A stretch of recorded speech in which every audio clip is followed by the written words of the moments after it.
c'est extrêmement compliqué à expliquer, c'est que je ne vois pas du côté droit, mais je ne vois pas que je ne vois pas. C'est-à-dire que je n'ai pas un champ noir. Je ne sais pas qui m'a parlé de cérébrolésé en premier, mais j'ai trouvé que c'était un joli mot. Ça me qualifie bien, cérébrolésé. C'est pas handicapé, c'est pas malade, c'est cérébrolésé. C'est peut-être un mélange de tout ça. Concrètement, le bus numéro 2, je le prenais pas très loin de la maison et il m'a mené au pied de l'hôpital. La première fois, mon mari m'accompagne jusqu'à l'arrêt de bus. Je monte dans le bus et voilà, j'arrive à l'hôpital, tout se passe très bien. Deuxième jour, pleine d'audace, je vais toute seule à l'arrêt de bus.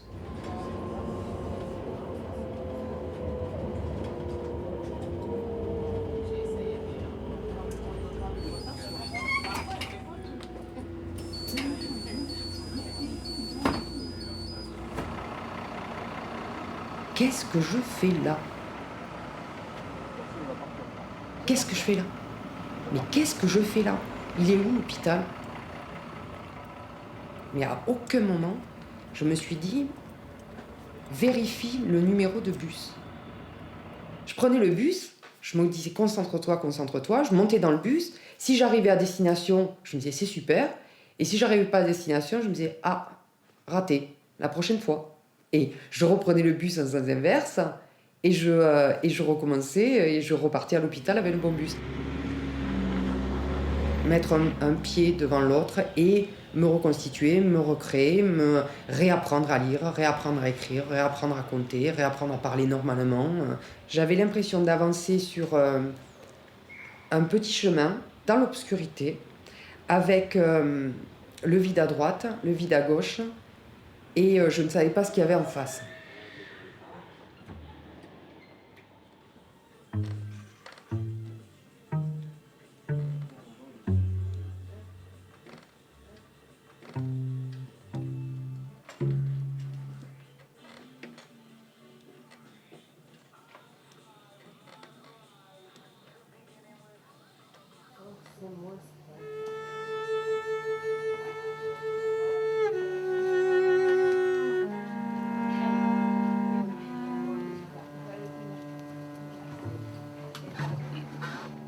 Allez, c'est parti.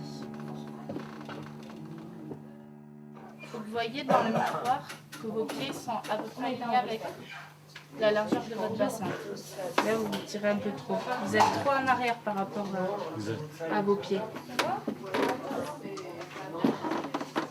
Ben, j'ai fait un AVC en février, début 14 février.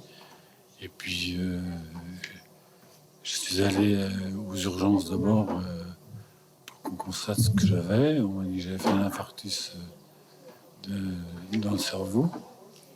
Je suis resté quelques jours à l'hôpital Purpan. Je suis venu ici en rééducation. Et depuis maintenant 2 semaines et demie, je fais de la rééducation.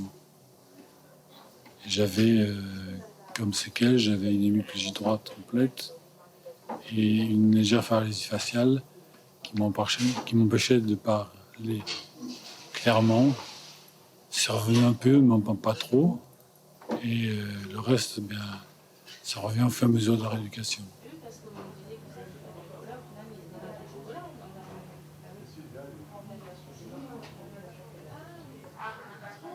J'ai fini les étirements et là je passe aux mobilisations. Là je fais 1 minute de mouvement et 1 minute de pause. Mais même si je n'arrive pas à le faire, il faut que je donne l'impulsion. Et l'impulsion me permettra plus tard peut-être de le faire. C'est vrai que là, le recul n'est pas un petit peu, oui. Ne serait-ce que donner l'impulsion, ça permet au cerveau d'enregistrer le mouvement.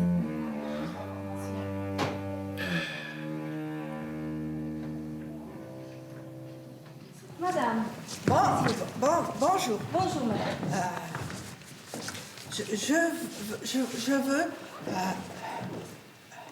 un pain. Un pain. Oui, celui-ci. Oui. Oh, ouais, oui. Voilà. Tenez, avec ceci, vous désirez peut-être autre chose? Oui.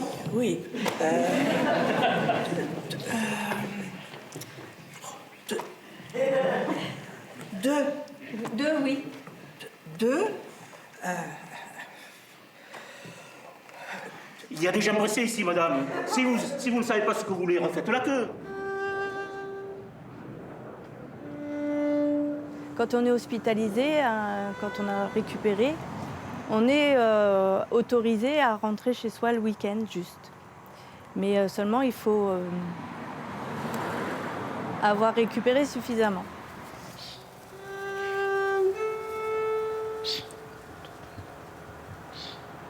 Donc il y a une ergothérapeute qui m'a demandé, comme je savais que c'était la condition pour pouvoir sortir, j'ai dit que j'avais 3 marches. Où je marchais tant bien que mal, en regardant mes pieds, parce qu'à ce moment-là, il fallait encore que je regarde mes pieds. Et je me suis arrêtée devant l'escalier. Et bien là, ça paraissait carrément impossible. Vraiment. Et impossible de lever le genou, impossible de s'appuyer. Et donc il a fallu que mon mari et ma fille me portent. Voilà.